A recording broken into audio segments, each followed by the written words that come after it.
De manhã eu tratei de um assunto que é difícil, muito difícil, a ira de Deus. E o que eu vou tratar agora também não é fácil.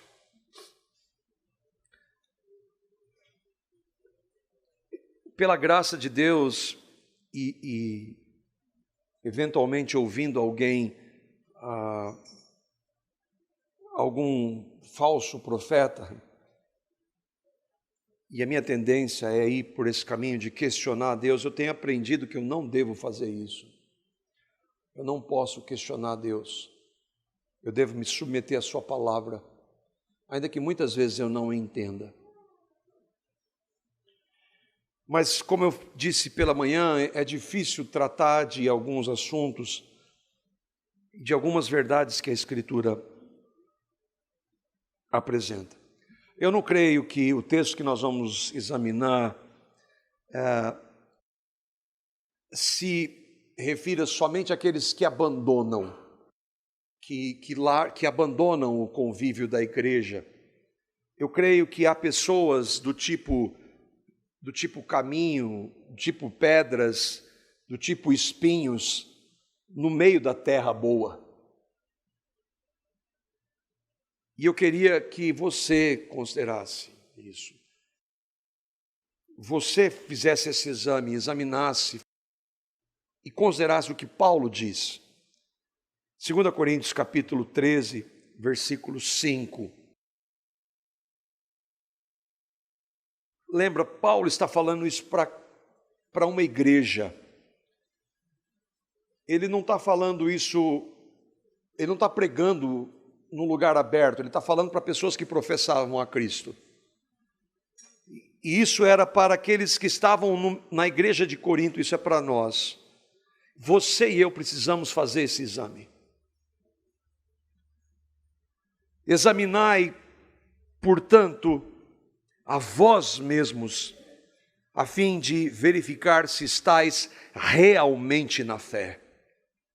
Provai a vós mesmos, ou não percebeis que Jesus Cristo está em vós, a não ser que já estejais reprovados.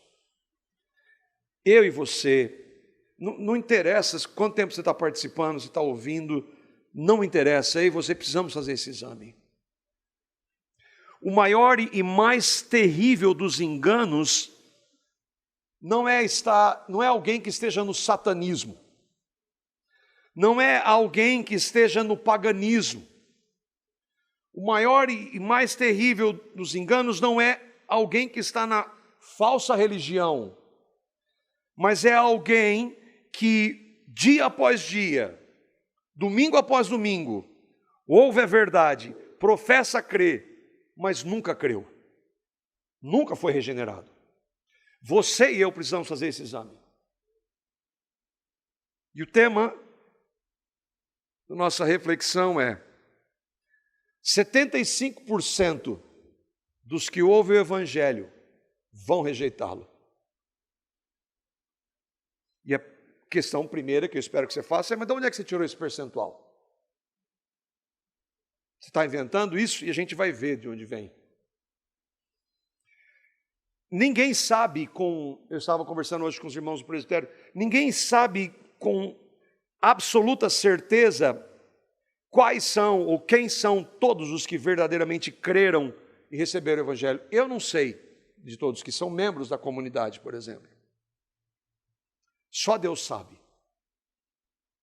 É claro que isso não significa que, se você professa, que eu e você não possamos ter convicção da nossa salvação. Eu tenho convicção da minha salvação em Cristo. Eu creio que um dia eu fui convertido, alcançado pela graça. Mas o fato é que somente Deus sabe plenamente quem são. O único que eu conheço a fundo entre aspas, e que sei no que eu creio, sou eu. Mas eu ainda tenho, e eu já conversei com alguns irmãos, às vezes a gente será que isso faz parte da realidade do novo, da nova criatura? O que a palavra diz é que naturalmente o meu e o seu coração são o quê? Desesperadamente corruptos. O nosso coração é enganoso. Mas nós tínhamos um coração de pedra, agora recebemos um coração de carne. Será que esse coração corrupto e enganoso ainda é parte da realidade da nova criatura? Ele não é plenamente, mas ainda nós trazemos isso, resquícios disso. Então, eu só vou ter certeza absoluta, hoje eu creio, eu confesso, eu creio, tenho certeza. Mas enquanto eu estou vivo, até hoje eu tenho. Quantos, e eu conheci algumas pessoas, pareciam muito crer no Evangelho, confessavam, e depois de um tempo, rejeitaram. Confessavam a palavra, que criam no Evangelho, que criam no que Cristo havia feito, que elas diziam crer, mas abandonaram. Pessoas, inclusive aqui, que professam crer, e até onde é possível ver, lembra, da nossa perspectiva, eu creio que todos aqueles que vêm e confessam para nós, por exemplo, quando nós vamos no batismo, nós procuramos conversar individualmente com cada pessoa que vai ser batizada, e ouvimos dessa pessoa, não, eu creio no que Cristo fez, eu me arrependi dos meus pecados. Eu tenho que partir do princípio de que essa pessoa creu. E aí nós vamos ver e procurar ver, pela graça de Deus, mudança na vida daquela pessoa.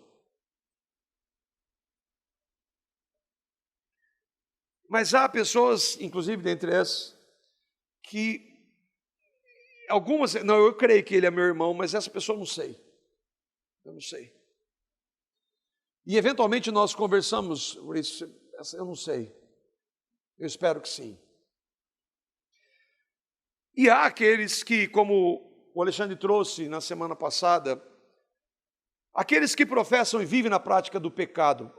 Esses que vivem na prática do pecado, eles, até onde a gente consegue ver, lembra da nossa limitação, eles não fazem parte da igreja, não são membros. Como pastor, eu lido com esse dilema quase que diariamente. Hoje mesmo eu conversava com o irmão pela manhã, e vendo algumas práticas de alguém que professa, mas aqui não tem nada a ver com a vida cristã. Aquilo é como o Jamilson leu, um reflexo de amor ao mundo. Mas no fim eu preciso e opto, entre aspas, por um olhar de misericórdia. Mesmo porque eu preciso que o Senhor e os que eu creio serem irmãos em Cristo tenham esse olhar de misericórdia para comigo. O fato é que só Cristo vê coração. E há exemplos na Bíblia de que nem mesmo aqueles homens que andaram com o Senhor sabiam a realidade de todos ali. Nenhum dos 11 sabia que Judas nunca foi convertido. Eles conviveram diariamente com Judas. O único que sabia era Jesus. Os outros 11 não sabiam que ele era o filho da perdição. Ele nunca creu. Quando Jesus conta a parábola do joio e do trigo, e ele fala dos servos, os servos, ele fala do joio e do trigo, do joio no meio do trigo, o joio são os que não creem, o trigo são os que creem, e os servos falam, o senhor quer que a gente arranque o joio? E o dono do plantio fala assim, não, porque você pode tirar trigo no meio. Quando você colheu o joio, você pode arrancar trigo. Jesus disse que muitos são chamados poucos são os escolhidos. E dentre esses poucos escolhidos, há os que professam. Milhares ouviram e viram o que Jesus disse e fez em Jerusalém, mas em Atos capítulo 2, que eles estão no cenáculo esperando a vinda do Espírito Santo, quem lembra quantas pessoas tinha lá? Quem lembra? 120. Jerusalém, milhares ouviram o que Jesus fez, falou e fez, mas só tinha 120 esperando a promessa que Jesus já havia feito. O apóstolo Paulo, um momento, ele elogia Demas. Eu estou falando de mesmo aqueles homens de Deus, não sabiam quem era quem. O apóstolo Paulo, em um momento, elogia Demas, fala que ele era importante. Depois, para falar que Demas abandonou ele amando o presente século. O mundo. João fala que daqueles que estavam no nosso meio, mas saíram. E uma das perguntas que mais me intriga, o próprio Senhor Jesus, Lucas 18:8, ele diz: quando vier o Filho do Homem, vai haver fé na terra. Ele está falando, vai haver pessoas que realmente creem em mim. Então, por isso, diante dessas questões, é que eu e você precisamos fazer essa reflexão. Esses e outros textos indicam um percentual muito pequeno daqueles que realmente creem no Evangelho. Mas, novamente, só Deus vê o coração. Mas lembre, Paulo está dizendo para eu e você fazermos o exame. Eu não posso ver os outros, mas eu posso fazer esse exame diante de Deus. Mas esses 75%, de onde vem esse número aí que você tirou? E vem dos textos que nós vamos ver. É verdade, Jesus não está ali definindo um percentual. Mas que ele mostra que é uma minoria, me parece muito claro. Outros dois dados importantes do texto que nós vamos ver é que Jesus fala só dos que ouviram. E aqui é importante. Jesus está falando de 4 grupos de pessoas que ouviram o Evangelho. Ele não está falando do mundo. Ele não está falando de gente que ouve teologia da prosperidade, confissão positiva, profetada. Ele está falando de pessoas que ouviram o Evangelho. Todos os demais já estão perdidos, Romanos capítulos 1 e 2. E quem ouve uma falsa religião? Está perdido já, Romanos capítulos 1 e 2. Falsas religiões estão perdidos. Jesus não está tratando ali com pessoas que ouvem falso ensino. Ele está falando de alguém que prega o Evangelho. E ele é o maior pregador do Evangelho. O ponto central do texto é para que eu e vocês nos examinemos para ver se nós realmente cremos no Evangelho. Para nós nos localizarmos, Jesus está em uma de suas várias pregações. Mateus capítulo 11, versículo 1, diz que ele estava nas cidades dos discípulos. E Mateus capítulo 13 diz que ele pregou para grandes multidões. E aí então nós entramos no texto de Mateus capítulo 13, versos 1 a 9. Naquele mesmo dia, saindo Jesus de casa, assentou-se à beira-mar. E grandes multidões se reuniram perto dele, de modo que entrou num barco e se assentou, e toda a multidão estava em pé na praia. E de muitas coisas lhes falou por parábolas. E dizia, e aí ele então começa uma parábola: eis que o semeador saiu a semear. E ao semear, uma parte da semente, obviamente, caiu à beira do caminho, e vindo as aves a comeram. Outra parte caiu em solo rochoso, onde a terra era pouca e logo nasceu, visto não ser profunda a terra. Saindo, porém, o sol a queimou, e porque não tinha raiz, secou-se. Outra caiu entre os espinhos, e os espinhos cresceram e a sufocaram. Outra, enfim, caiu em boa terra e deu fruto a 100, a 60 e a 30 por um. Quem tem ouvidos para ouvir, ouça. Essa expressão de Jesus é falando, em outras palavras, assim, o que eu tenho para dizer é muito sério. Não deixe de prestar atenção no que eu tenho para dizer. Nós vamos ver Jesus explicando, aliás, as melhores parábolas, né? Todas as parábolas advindas do Senhor são maravilhosas, mas as melhores para nós são as que Ele mesmo explica, nem todas elas Ele explica, e aí a gente acaba eventualmente incorrendo em alguns erros, mas essa Ele vai explicar.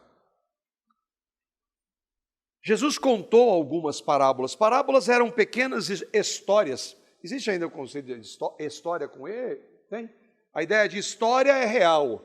I-H-I, história. Eu estou perguntando para a professora aqui, porque a palavra não é mais tão utilizada. Não, né? Mas Jesus contava algumas pequenas histórias que ele inventava. Eram pequenas histórias inventadas, mas que apontavam para a realidade espiritual e de vida. Dos versos, nós lemos do verso 1 a verso 9. Dos versos 10 a 17, o Senhor vai explicar só para os discípulos, porque ele contava parábolas. E a resposta de Jesus é um problema para aqueles que defendem o conceito do livre-arbítrio. Por quê? Porque Jesus disse para os seus discípulos, ele falou a parábola para todo mundo, agora ele vai explicar só para os discípulos. Ou seja, não era para explicar para todo mundo. E ele vai dizer no versículo 11, por que os discípulos disseram, mas por que o Senhor fala para parábolas, para a multidão? E Jesus disse, os mistérios do reino dos céus são concedidos somente a vocês. Por quê, Senhor? Porque eu quero assim. Jesus cita inclusive o profeta Isaías. É verdade.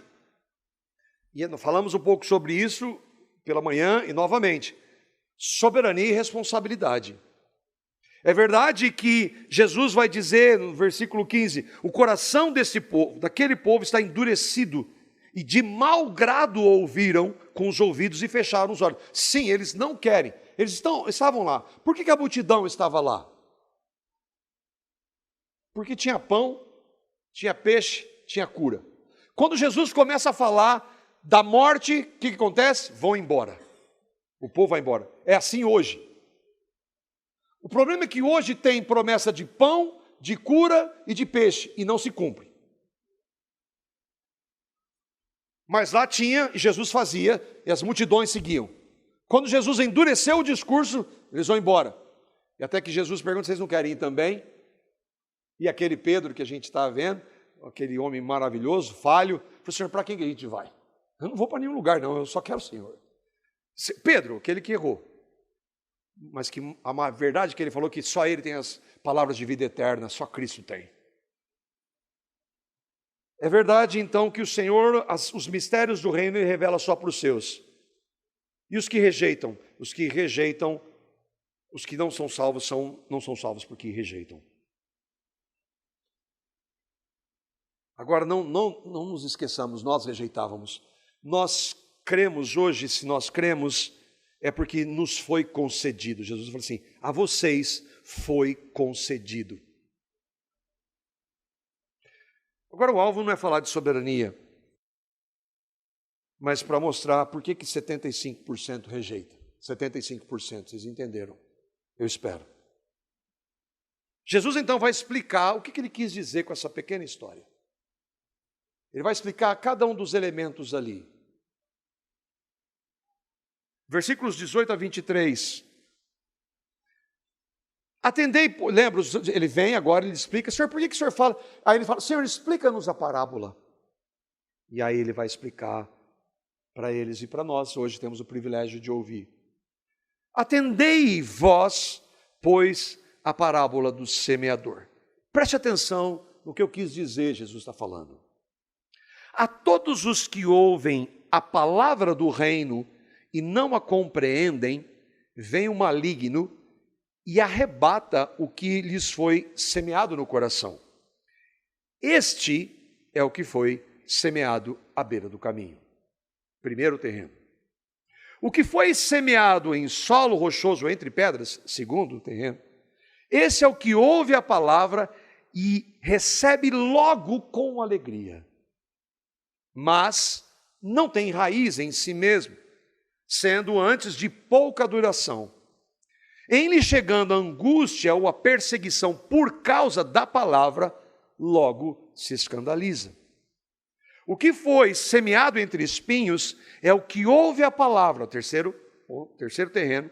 Porém, os cuidados do mundo e a fascinação das riquezas, e aí eu acrescento, aí não está em Mateus, mas está em Lucas, é uma parábola, lembra que os evangelistas contam, e às vezes há um ênfase em um outro ponto, Lucas acrescenta os prazeres dessa vida, Lucas 8,14, que os prazeres dessa vida está no terreno de espinhos, sufocam a palavra e fica infrutífera. Mas o que foi semeado em boa terra é o que ouve a palavra e a compreende. Este frutifica e produz a 100, a 60 e a 30 por um. De onde você tirou esse percentual? Está aí na imagem. Os terrenos onde o evangelho é pregado. Minha conta está certa, né? Está certo? Então tá bom. Essa parábola também está em Lucas 8, Marcos 4. O que está claro ali, e o Senhor explica, é que ele começa com o semeador. O semeador é o próprio Senhor. Mas é também, nós podemos trazer, para todo aquele que prega o Evangelho. A semente é a palavra. E aí não há dúvidas de que, se ele está falando dele mesmo, é a verdadeira palavra. É o verdadeiro Evangelho, não está falando de falso. Lembra? Mas uma das coisas que a gente ouve, mas não tem aquela verdade que a gente não pode falar se estão pregando o Evangelho por aí por interesses outros que não sejam a pregação? Sim, nós não devemos falar. O problema é que muitos desses não estão mais pregando o Evangelho faz muito tempo. Teologia da prosperidade não tem nada a ver com o Evangelho. Confissão positiva não tem nada a ver com o Evangelho. Profetadas, supostas revelações não tem nada a ver com o Evangelho. Jesus está falando daqueles que pregam verdadeiramente a palavra, o Evangelho. E a reverência maior é Ele próprio.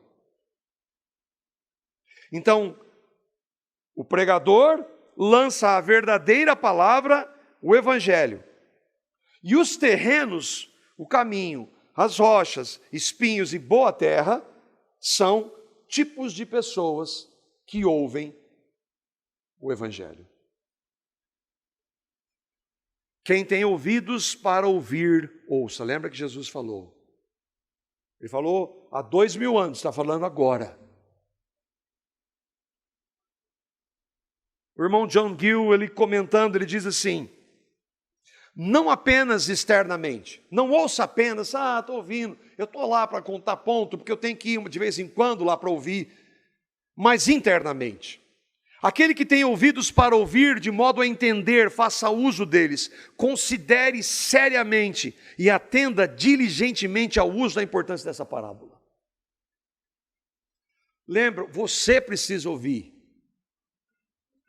Não é o outro. Eu gostaria que não. O outro nós oramos por ele, nós oramos há pouco. Agora eu e vocês precisamos ouvir. E às vezes, daqui da frente, quantas vezes eu não vejo pessoas e olho e a fisionomia daquela pessoa não está nem aí para o que ela está ouvindo. Eu já vi gente aqui nesse lugar dando risada de pregação. Vi pessoas, um suposto casal, vivendo no pecado e sendo confrontado, e o homem que estava vivendo no adultério com aquela mulher estava dando risada da pregação. Não é esse ouvir. O Senhor vai explicar então cada um desses pontos. Primeiro terreno. A todos que ouvem a palavra do reino e não a compreendem, o que é esse primeiro terreno? Vem o maligno e arrebata o que lhes foi semeado no coração. Este é o que foi semeado à beira do caminho. Veja, essas pessoas ouvem a palavra, ouvem o Evangelho. Novamente, elas não estão ouvindo um outro evangelho, mas o verdadeiro evangelho. No caso, pregado pelo próprio Senhor. Mas elas não compreendem. Elas não entendem. Como o irmão John Gill disse e o irmão Jonathan Edwards, as suas afeições não são tocadas, não são impactadas, não há mudança. Ela ouve, Quantas vezes eu falava para a pessoa, é a graça de Deus, o evangelho da graça. Aí a pessoa acaba, é verdade, a gente tem que fazer. Ela não entende. Ela ouviu o evangelho, mas ela não entende. Lembre, aqui nós estamos vendo que o Senhor Jesus, a palavra é lançada, a pessoa não compreende, a palavra é semeada no coração, ou seja, aquela pessoa realmente ouviu o evangelho, só que vem um maligno e tira, então a culpa é de Satanás. A culpa é de Satanás. Não, a culpa é de Satanás desde Adão e Eva. O inimigo age, é claro que ele age, mas em nenhum momento, eu e vocês que às vezes damos voz ou ouvidos para o inimigo, nós não somos mais responsáveis, não mais responsáveis porque a culpa é de Satanás. Em nenhum momento você vai encontrar isso na Bíblia. Qualquer um que dá ouvidos ao diabo está fazendo isso e é responsável. Eles são responsáveis. E por elas mesmo não darem importância, o diabo tira. Paulo fala exatamente o mesmo, 2 Coríntios, capítulo 4, versos 3 a 4. O apóstolo Paulo vai falar isso. Novamente, ele está falando lá para a igreja de Corinto, né? Outra coisa importante, irmãos, quando uma carta era enviada, ele falava, era enviada com um alvo. Os cristãos naquela cidade, os cristãos que se reuniam numa casa, sim, mas os cristãos, nem todo mundo que se reunia lá era realmente cristão. Não era naquela época, não é hoje. Agora, novamente, eu e você não tem nada a ver com os outros. Eu e vocês temos que fazer o exame à luz da palavra, se eu sou realmente convertido. Olha o que Paulo diz.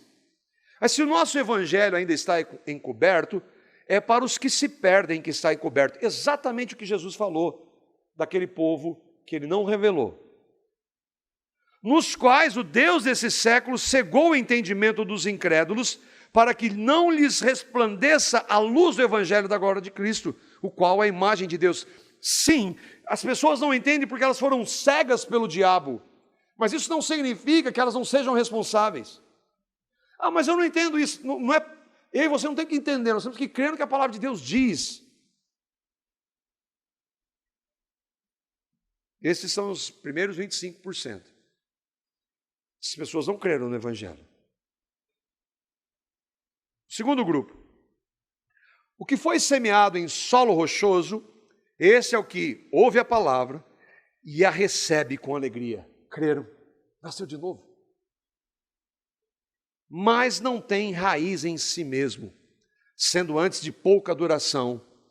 E nem chegando a angústia ou perseguição por causa da palavra, logo se escandaliza. O meu pai tem propriedade agrícola. E quando ia plantar, às vezes o lugar não tem muita pedra, nem passa por lá, porque não vai dar nada. Lugar totalmente cheio de pedras. Então você vê, às vezes tem uma plantação lá, e tem um lugar lá que não tem nada. Ué, por que será? Chega lá, está cheio de pedra. Essas pessoas também ouvem a palavra. Essas pessoas também ouvem o evangelho. Agora há uma diferença aqui do caminho. No caminho elas não recebem, mas aqui elas recebem. De alguma forma essas pessoas entendem. Mas a palavra não está enraizada. Eles ouvem, eles recebem, eles entendem. Mas aí algo acontece com esse grupo de pessoas. e que Jesus disse: as perseguições vão vir. De um mundo que odeia a Cristo. O mundo que odeia a Cristo, Jesus falou assim: perseguiram vocês? Pois é, porque vocês são meus. Vem a perseguição e elas abandonam. A expressão escandalizo no grego, a palavra escandalizo, o verbo, na NVT está dizendo, eles desanimam, na NVI abandonam. Essas pessoas, por causa da perseguição, elas acabam abandonando. Elas ouviram de Jesus, ouviram do Evangelho, mas elas acabam abandonando. Desde o início da igreja, sempre foi assim. Hoje nós temos em países comunistas e muçulmanos, nós estávamos falando de irmãos que estão pregando a palavra lá, muitos acabam sofrendo, e o que aconteceu no início, acontece hoje, muitos abandonam, ouvem. Eu nunca esqueço na época, eu estava morando nos Estados Unidos, e aí alguém que eu conhecia, muito próximo a nós, ela ligou, mandou uma mensagem, ela ligou, falou assim: Marco, encontrei Jesus. E eu fiquei surpreso, fiquei muito feliz. Passado algum tempo, ela estava num relacionamento e essa pessoa, depois eu vim para cá, e uma vez eu fui visitá-los, e aí estava conversando com ela tinha casado com um homem, não era cristão, e ele proibia ela de ler a Bíblia. Anos depois, ela abandonou totalmente, não quer mais nem saber de palavra. É claro que na nossa realidade isso é perseguição, isso não é nada perto do que acontece em países islâmicos e comunistas. Mas o fato é que há muitos que eles ouvem, eles entendem, mas a hora que vem as dificuldades, as tribulações, as perseguições, elas abandonam, nunca creram.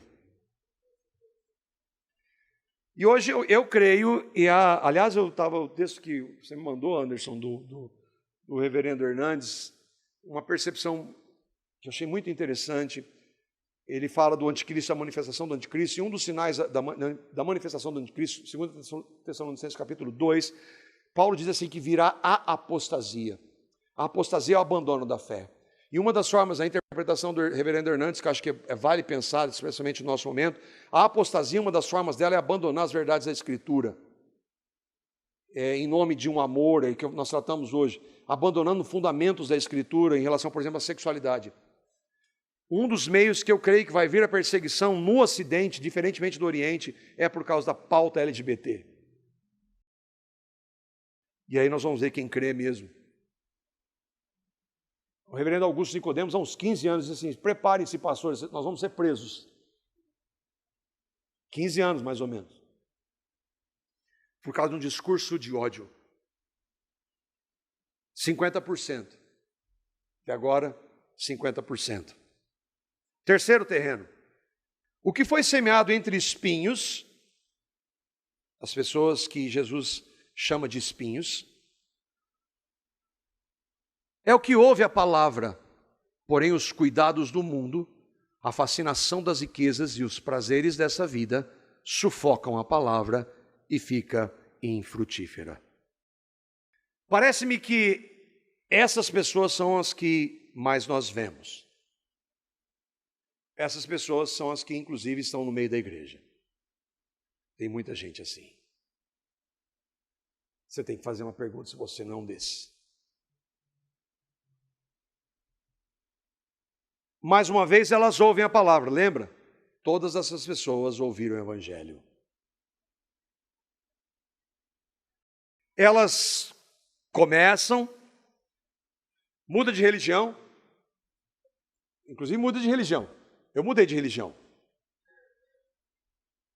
Professam, são batizadas, mas aí vem, tem que trabalhar, né? Trabalhar. Sim, tem que trabalhar. A palavra diz, inclusive, que quem não trabalhar não cobra. Mas até quando isso domina a sua vida e é a prioridade absoluta na sua vida? Tem que ganhar dinheiro. Tem que ganhar muito dinheiro agora. Tem que pagar as contas. Tem que estudar. Mas você está falando o contrário? É claro que não, tudo isso é lícito. Mas até onde isso domina a minha e a sua vida? Até onde isso está em primeiro lugar? Porque não deve estar. Sim, tudo é lícito. Mas até onde deve? Porque o que ele está falando? Os cuidados do mundo, a fascinação das riquezas. Bom, ainda bem que eu não tenho problema com isso, né? Fascinação da riqueza, eu não sou rico, mas a palavra diz que aqueles que querem ficar ricos caem em tentação e laço. Eu aprendi com o irmão Frank Brito que Paulo está falando especificamente dos falsos profetas. Mas é verdade para qualquer um que professa Cristo e que vê as oportunidades que Deus manda. Deus está mandando a oportunidade, eu tenho que... Mas a igreja, irmão, e a igreja, a palavra, não, agora eu tenho que aproveitar. Deus está me abençoando. Deus está abençoando, está aprovando. Aí então vem, e aí por isso que eu quis trazer Lucas. Lucas fala dos prazeres da vida. A palavra prazer vem do grego hedone, de hedonismo. Hedonismo é a doutrina ética e filosófica que defende a busca do prazer como finalidade última da vida. E aí prazer você pode pensar em um monte de coisa. Vive em função daquilo. Inclusive o prazer de ganhar dinheiro. Eu conheço pessoas que amam dinheiro. E tem bastante dinheiro e amam dinheiro. Amam dinheiro mais que qualquer coisa. Que briga com família, mesmo tendo muito dinheiro, porque amam o dinheiro. Isso é prazer. Isso é a realidade da vida. Hedonismo os prazeres dessa vida podem se manifestar no sexo, de pessoas que professavam a Cristo e um dia conheceram uma outra pessoa, eram casados, se apaixonaram. Mas a palavra diz que isso é pecado. Abandonaram tudo. Foram vivendo a prática do pecado. Confessavam, cresceram no meio da igreja, ouviram o evangelho e abandonaram. Embriaguez, sucesso, conhecimento, aceitação. Prazer da vida pode ser tudo isso.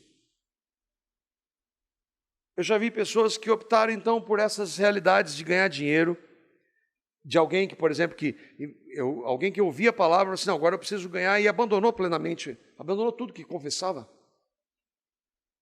Que se destaca em uma área e aí vai viver em função daquilo.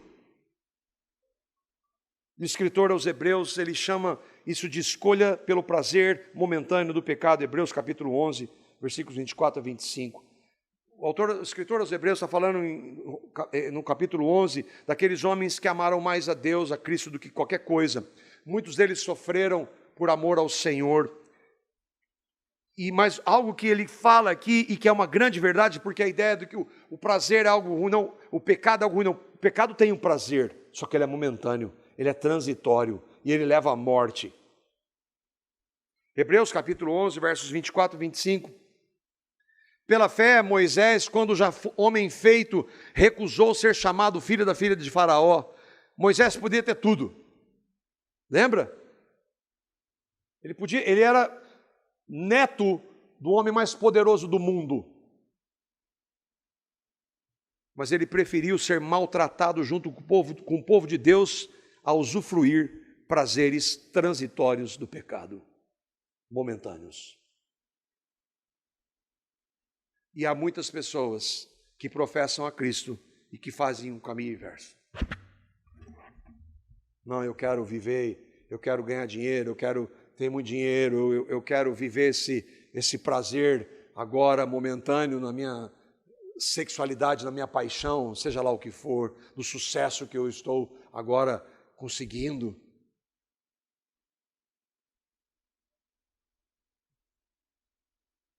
O que é isso? Jesus vai responder o que é isso, João capítulo 3, verso 19.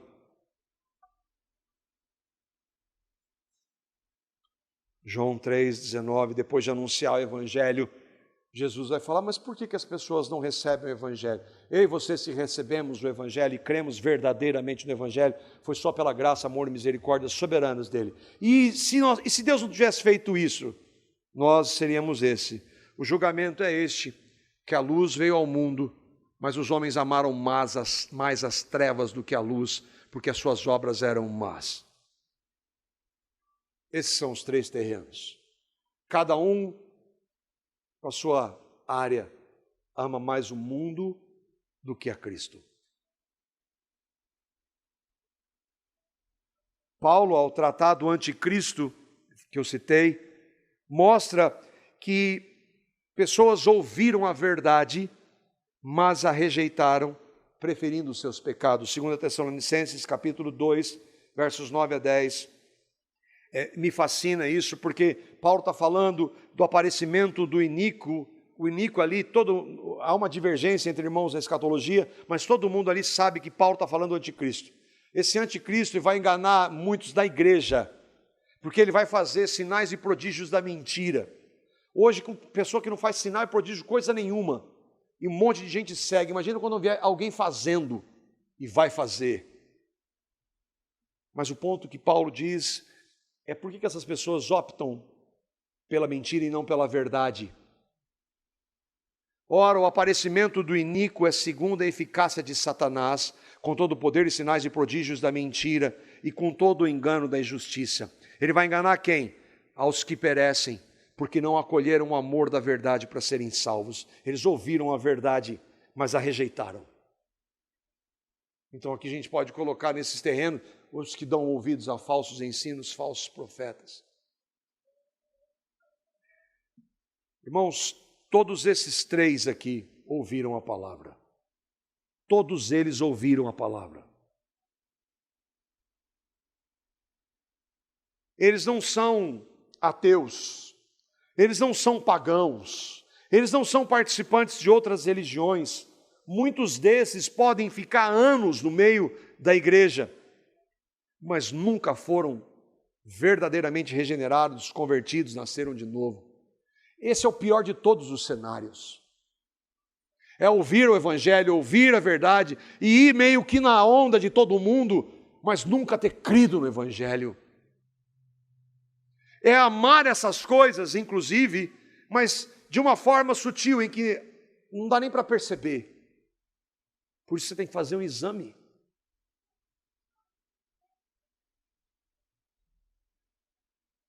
Viu de onde eu tirei os 75%? Mas tem uma boa terra. 25% finais. Mas o que foi semeado em boa terra é o que ouve a palavra e a compreende, e aqui Lucas é preciso, retém a palavra. Nunca mais larga da palavra. E este frutifica e produz a 100, a 60 e a 30 por 1. Esse creu no Evangelho. Esse foi regenerado. Esse houve uma mudança de vida. Mudança de caráter. Eu falei hoje de manhã que eu achava, quando a gente vai crescendo e pela graça de Deus, o Senhor que nos ama vai nos corrigindo, eu achava que, olha, pedras e espinhos, a semente nasce. Nasceu de novo. Não tem nada a ver. Elas não produziram nada, por isso nunca creram.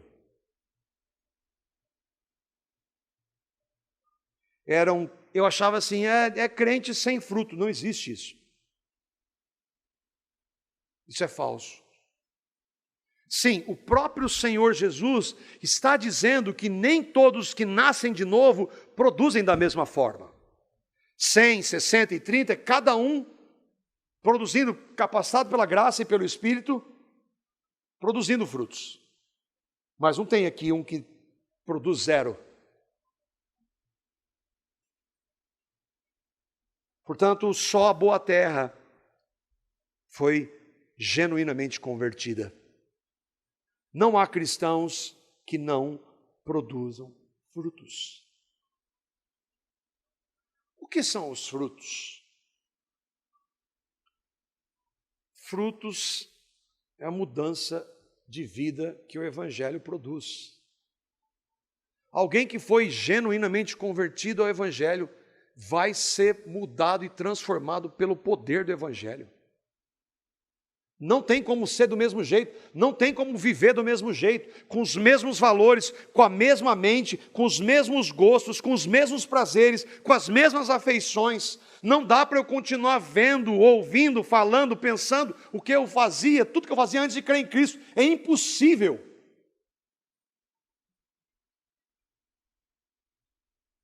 Frutos são isso. Você está dizendo que, então, eu vou sempre produzir? Não. Infelizmente, deste lado, nós ainda cometemos pecados. Mas há uma mudança tão grande em nós que eu não quero mais cometer nenhum pecado.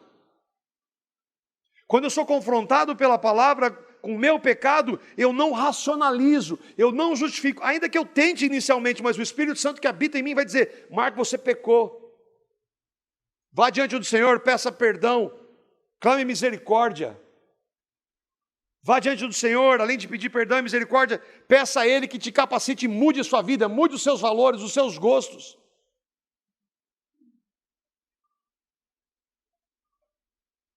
Se alguém realmente creu em Cristo, Cristo muda a vida daquela pessoa. Qual terreno você é? Essa é a pergunta sem responder.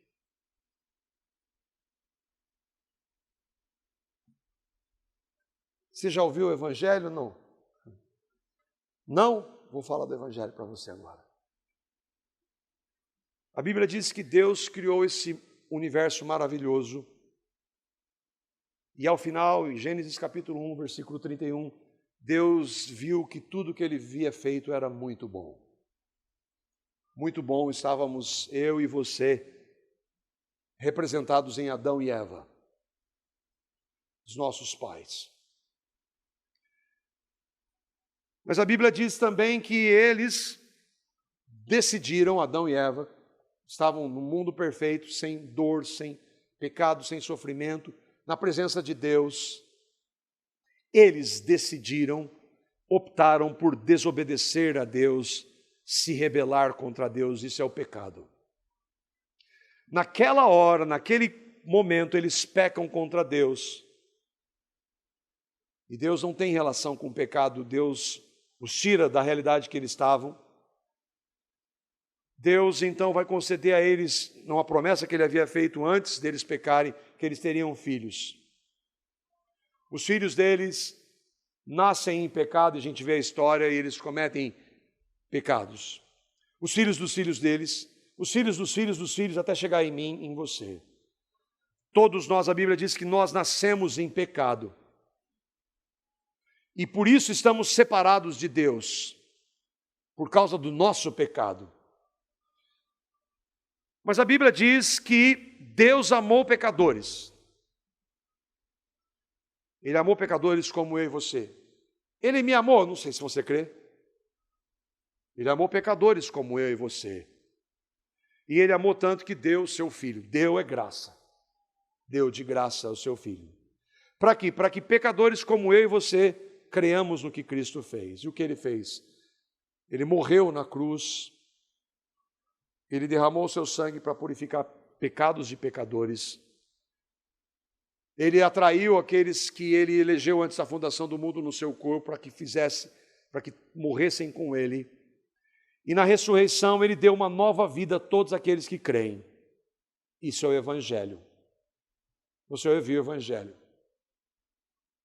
Você crê no Evangelho? Eu creio. Então, se você crê no Evangelho, Cristo, o Evangelho vai mudar a sua vida. Nessa realidade, eu e vocês não seremos perfeitos, mas nós vamos ver o poder do Evangelho transformando a nossa vida. Se você creu no Evangelho, você é essa terra. Só pela graça de Deus. Só pela misericórdia e amor de Deus. Qual terreno você é? Cristo é Senhor da sua vida? Ele é o meu Salvador. Ele é o Senhor. Salvador, ele justificou. Senhor, ele é dono. Ele governa a sua vida. Tudo que você faz, você tem o desejo de agradá-lo. Onde? Em tudo que você faz. Quando a palavra de Deus mostra que uma prática sua é pecado, o que você faz? Ah, mas é assim, todo mundo faz. Não, todo mundo que não crê em Cristo. Como é que você age? Você creu em Cristo? Você foi regenerado, foi convertido? Sim, espero que você realmente tenha crido. Aí você bate no peito e diz assim: eu decidi ser uma boa terra. Não. A boa terra foi preparada por Ele. Eu escolhi a semente. A semente caiu, eu decidi pegá-la. Não, você não fez isso. Foi a graça de Deus que fez. A graça de Deus que nos fez terra boa. Para que toda honra e glória sejam dadas somente a Ele. Para que nós o louvemos agora e eternamente pelo que Ele fez por nós. Sim, você ouviu o semeador lançar a semente. Sim, você recebeu, você se arrependeu. Você só fez isso de verdade se você e eu fizemos. Foi pela graça dele. Deus, em sua soberana graça, preparou o terreno. Se eu e vocês cremos, nós vamos passar a eternidade louvando a Ele, porque Ele, em sua graça, preparou o terreno. Quando a gente canta, não sei por que de Deus o amor a mim se revelou, por que razão o Salvador para si me resgatou. Eu não sei, porque se dependesse de mim eu nunca ia querer, mas eu canto hoje, porque Ele me fez terra boa, em sua maravilhosa graça. O desejo de todo aquele que prega, como o Jamil falou aqui, o nosso desejo, o maior prazer que um pai tem é ver o filho crer no Evangelho. Todas as vezes que nós pregamos o Evangelho, o meu desejo é que eu pudesse entrar no seu coração e fazer você crer no Evangelho. Mas eu não posso. Nem eu, nem ninguém. Homem pecador, mas Ele pode. E o meu desejo, a minha oração é que Cristo revele o Evangelho para você. Que você creia e que você receba Cristo como uma terra boa. Pela graça de Deus, todos nós ouvimos a palavra.